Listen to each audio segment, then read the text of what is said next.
Já, heyrðu, þá ætlum við að ræða húsnæðiskreppuna á Íslandi og hvort að lífeyrissjóðirnir séu lausn á því.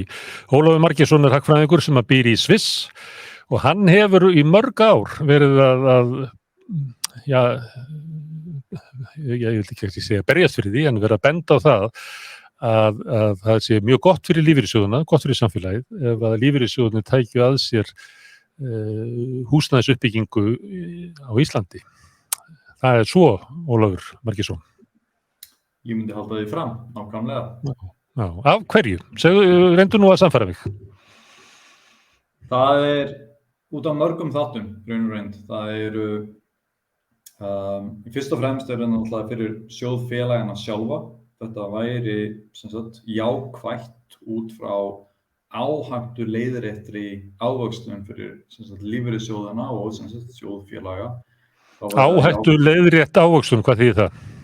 Það einfaldlega þannig að það voru að taka tillit til áhættunar sem fjárfestar eða sem lífeyrissjóðir eru að taka þegar þeir eru að fjárfesta. Ef þú fjárfestir í fyrirtæki sem 100% meira áhættu meira heldur en annað fyrirtæki sem að borga þér sömu ávöxtun, þá það ekki mjög gáfulegt að fjárfesta í fyrirtækjunum sem miklu áhættu meira. Þannig að þú verður alltaf sem fjárfestir að horfa á það hversu mikil áhættu leiðrétt ávöxtun Og fjárfesting í íbúðarhúsnæði áhættu lítil fjárfesting? Hún tiltölulega áhættu lítil, já. Það fer eftir náttúrulega augljóslega hvenær þú gerir hana. Þú kaupir fasteign á Íslandi árið 2007, þá það mjög væntanlega herri áhætta heldur en ef þú kaupir viðkomandi eign til dæmis árið 2011 á sama tíma. En punkturinn að lífeyrissjóðir þeir eru langtíma fjárfestar. Þeir eru að leita eftir ávöxtun í til dæmis fjármögnunarverkefnum sem taka mörg ár vegna þess að þeir verða að borga út lífeyri eftir mörg ár og í mörg ár. Þannig að það mjög jákvætt fyrir lífeyrissjóði í fyrsta lagi að finna einhverja eign sem langtíma fjárfesting og eign á sama tíma sem að borga út reiðufé, til dæmis leigu eða í tilfelli fyrirtækja væri það arðgreiðsla sem þeir síðan geta notað til þess að borga út til sjóðfélaga. En eru lífeyrissjóðirnir ekki inn á þessu markaði með því að lána sjóðsfélögum sínum fyrir húsnæðis íbúðarkaupum? Það hluti af því, nákvæmlega. Það á sama tíma getur líka sagt að lífeyrissjóðir þeir eru í því að taka þátt í þeim markaði sem opinn fyrir fjárfestingum í fyrirtækjum vegna þess að lífeyrissjóðir þeir lána líka til fyrirtækja. En lífeyrissjóðir þeir kaupa líka hlutabréf í fyrirtækjum. Og punkturinn hjá mér einfaldlega sá að alveg eins og lífeyrissjóðir eru að kaupa hlutabréf í fyrirtækjum, þá ættu þeir að kaupa fasteignir til þess að leigja þeir út á nákvæmlega sama hátt og eins og þeir eru að lána sjóðfélögum eða fyrirtækjum til þess að fjárfesta í hverju því sem þeir vilja. En lífeyrissjóðirnir í Íslandi, þeir lána sjóðsfélögum, þeir lána líka fyrirtæki sem eru að byggja og þau kaupa hlutabréf í fyrirtækjum. Ég veit ekki hvort það séu mikið að kaupa hlutabréf í fyrirtæki sem eru að leigja almenningi en örugglega reygin eik og þeim sem eru að leigja fyrirtækjum. En hafa ekki vilja fara þessa leið sem að þú leggur til. Hver eru rökin þeirra gegn því að þau lífeyrissjóðirnir eigi ekki að vera inn á markanum með svona beinum hætti eins og þú ert að leggja til? Ég hef ekki fundið ég hef ekki heyrt nein sérstök rök frá þeim varðandi það af hverju þeir ættu ekki vera þar. Ég reikna með því að ég get mér til það að ástæðan fyrir því að meðal annars sú að það erfiðara. Þetta og nú ætla ég að verði að leyfa mér að sletta því miður. Þetta operationally öðruvísi heldur en að lána sjóðfélaga til þess að kaupa eign. Þannig að þú sem leigusali, þú verður að taka ábyrgð á íbúðinni eða eigninni, hvort sem það er blokk sem með kannski 5 eða 10 eða 20 íbúðum, eða hvort þetta sé bara einföld íbúð. Þú verður að taka ábyrgð á því að leigja hana út. Þú verður að sjá til þess að hún sé leigð út á réttum tíma. Þú verður að sjá til þess að leigutakinn, þessi leigjandinn, sé ánægður eða ánægð í íbúðinni og svo framvegis. Þannig að þetta er annað business model, eins og sagt er, heldur en það eitt að lána einstaklingi til þess að kaupa viðkomandi eign á sama tíma. Þannig að ég skil það mjög vel að það sé erfiðara fyrir margan lífeyrissjóðinn að taka þetta skref vegna þess að þetta á Íslandi þekkist enn sem komið ekki. En er þetta óvanalegt? Er þetta það sem að lífeyrissjóðir í Evrópu gera ekki eða er þetta það sem lífeyrissjóðir í Evrópu almennt gera? Margir gera það. Sviss er augljósasta dæmið. Í kringum 24% hér bil af eignum lífeyrissjóða í Sviss eru í fasteignum og innan fasteigna sem sagt þá eru það bæði sem sagt íbúðarhúsnæði, það eru skrifstofur, það eru verslunarhúsnæði og svo framvegis. En svona gróft yfir heildina þá er helmingur af þessum 24% af eignum lífeyrissjóða í Sviss, þær eru í sem sagt íbúðarhúsnæði. Já, ég held að ég séu með súlurit sem að þú hefur birt einhvers staðar, það sem að sýnir eignir svissneska lífeyrissjóða, þetta eru skipt eftir 2016, 17, 18, 19 og 20 og það er grái hluti súlunnar sem þú ert að ræða sem að sveiflast þarna frá 2,5% upp í 24,4%. Inn í þessu eru öll lán til fasteigna, þannig að á Íslandi væru þarna inni lán til sjóðsfélaga, lán til fyrirtækja sem eru að byggja, eða er þetta bara sá hluti sem að sjóðirnir eru með í svona, hvað við segja, þá eigin rekstri? Þetta er bara sá hluti sem sjóðirnir eru með í beinum eignum varðandi það að kaupa og eiga sem sagt íbúðareignir. Íbúðalán er ekki innifalið í þessu. Þú sérð reyndar íbúðalána súluna, það er sem sagt þessi örþunna skífa sem er næst efst. Efsta skífan það er sem sagt aðrar fjárfestingar eins og til dæmis vogunarsjóður og slíkt. Þetta er svo lítið að það mun enginn sjá þetta nema eitthvað sem er að horfa á þetta á einhverjum flenniskjá sem að mun sjá. Þetta er örþunn blá lína sem er þarna efst sem að enginn mun líklega sjá. Já, og sem sagt punkturinn er rauninni að sem sagt takið líka sérstaklega eftir því að sem sagt þessi eignar hluti hann er tiltölulega stöðugur. Hann er í kringum þessi 22, kannski upp í 25%. Augljóslega er mismunur á því hvaða lífeyrissjóð þú ert að tala. Það getur farið niður í kannski 5%, það getur farið upp í 30% sem dæmi. En til langs tíma, það er hefð fyrir því og það er góð þekking fyrir því hér í Sviss að lífeyrissjóðir og aðrir sem sagt stórir fjárfestar, þeir eigi íbúðir og aðrar fasteignir til þess að leigja þær út. Og elsti sem dæmi, það er sjóður sem sagt hægt að kaupa í, það er að segja fjárfestingarsjóður sem hægt að kaupa í. Og hann byrjaði að kaupa íbúðir árið 1938. Og þessar íbúðir eru ennþá í eigu viðkomandi sjóðs eða í eigu fyrirrænara þessara sjóðs. En 25% af eignum íslenska lífeyrissjóða er alveg rosalega há upphæð. Þannig að, en þú ert að segja að þetta hafi byrjað 38 eða eitthvað, þannig að þetta myndi byggjast upp í það á einhverjum tíma að verða svona 2000 milljarðar sem að lífeyrissjóðin rættu í íbúðarhúsnæði. Er það eitthvað tala sem að þú segir fyrir þér í framtíðinni? Í framtíðinni það getur margt gerst. Ég reikna ekki með því að þessi tala hún náist innan 5 ára. Mjög ólíklega innan 10 ára, kannski innan 20 ára, ef vilji er fyrir því á annað borð. En ef við myndum leggja stað þá verðum við að tala kannski svona þína tillögur eiginlega þarna verður umtalsverðar upphæðir sem að fari inn á markaðinn. Ég ekki að leggja til þess að lífeyrissjóðir setji 25% af sínum eignum inn í íbúðarhúsnæði á Íslandi. Ég að leggja til þess að lífeyrissjóðir setji eitthvað af sínum eignum inn í leiguhúsnæði á íbúðum á Íslandi. Hvort það sé 3% eða 5% eða 30%, það fer eftir viðkomandi lífeyrissjóði og þessir lífeyrissjóðir einfaldlega verða að taka ákvörðun það sjálfur.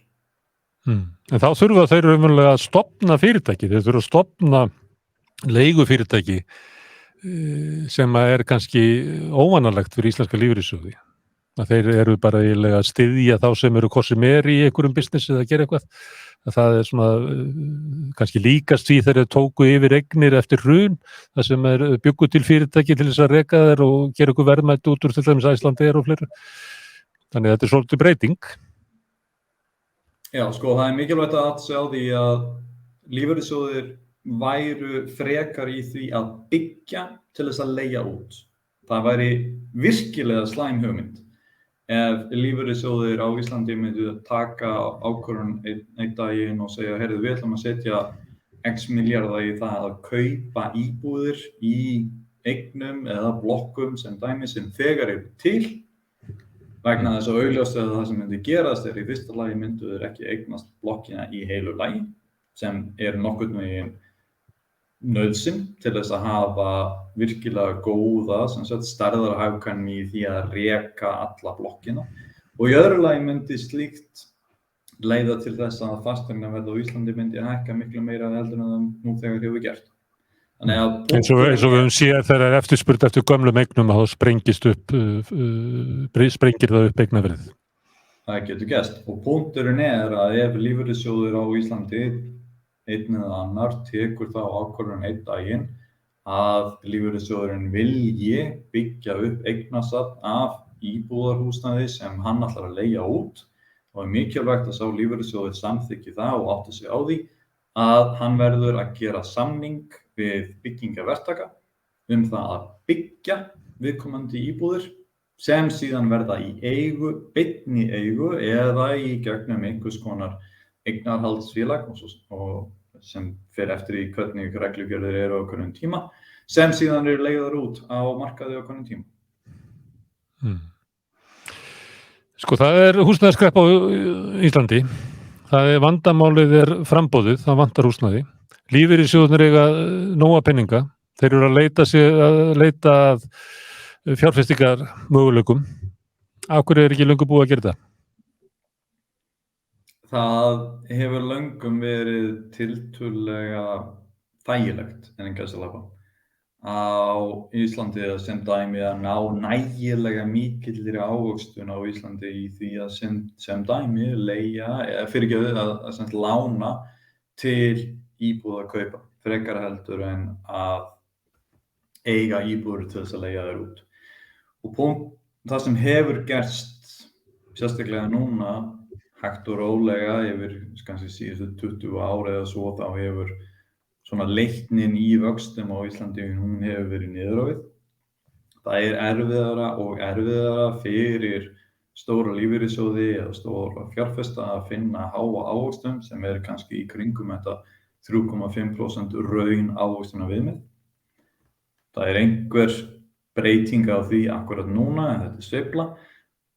Til langs tíma þá það þessi breyting. Akkurat núna þessi breyting að eiga sér stað þar sem það betra einfaldlega að búa til strategíu til langstíma þar sem það farið út í það að byggja til þess að leigja út vegna þess að fortíðin hún fortíðin. Það ekki hægt að treysta á það að ná þessum 3,5% ávöxtunar viðmiðum eins og hefur verið gert einfaldlega þökk sér því að vextir hafa verið að lækka og eignaverð hefur verið að hækka. Hver er ávöxtun lífeyrissjóðanna af svona uppbyggingu á leiguhúsnæði? Fer eftir í hvers konar leiguhúsnæði það það getur verið í kringum 7 til 9% á ári. Af hverju það svona mikið? Til langs tíma. yfir Af hverju er svona mikið? heilu sveifluna. En af hverju er það svona mikið? Það vegna þess að leiguverð á Íslandi er tiltölulega hátt. Þannig þetta myndi ekki leiða til lækkunar á leigu. Þetta myndi ekki leiða til lækkunar á leigu. Ég myndi ekki reikna með því að þetta myndi lækka leiguna, þetta myndi draga úr hækkuninni. Og það er stór punktur þar á. En þetta myndi leiða til þá minni hækkunar á næstu árum eða raunlækkunar eða einhverju svona tímabili. Geturðu lýst í kannski muninum á leigumarkaðnum á Íslandi og til dæmis í Sviss, þar sem að lífeyrissjóðir eru stórir og það eru stórir aðilar inn á leigumarkaðnum. Hver er munurinn fyrir leigjendur?